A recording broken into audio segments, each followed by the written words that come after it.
Okay, ADMC4, almost nasa 5 months na ata ito dito. Hard trouble, daming sira. Ang problem niya ay yung stepper board. May mga pinalitan tayo dyan. Kabilaan. Then yung mga switching. At the same time, may mga leak pa tayo nakikita dito. Pinalitan din natin. Tapos nag-apalit tayo ng mga LCR. Ito kasi ang class TD from 0 volts pataas.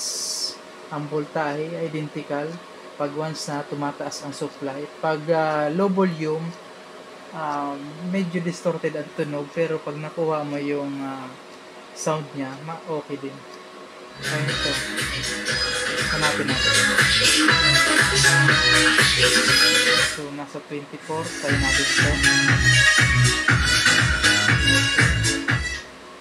Pag mababa siya, yan, may basag dahil low supply lang pumapasok dito. Almost nasa 8 volts lang ata siya. Tingnan natin. Kadip pa lang. Pang tayo ng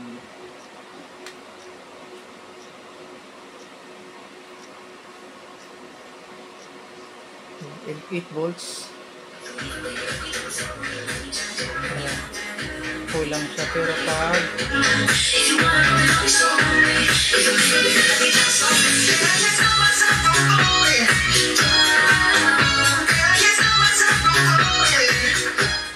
okay, ganito ang plus TD. Ayan. Kabila din.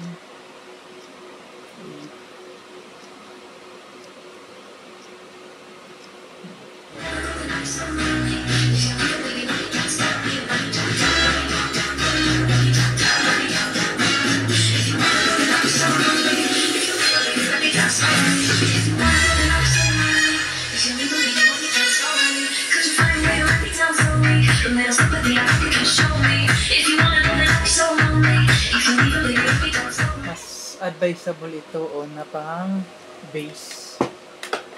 Kasi kung ipambubukal mo to o pag hindi mo nakuha yung tunay na lakas niya, basag ang labas. Pero pag maximum naman siya o nalakasan mo, mahina lang kaya mixer natin, lakasan natin.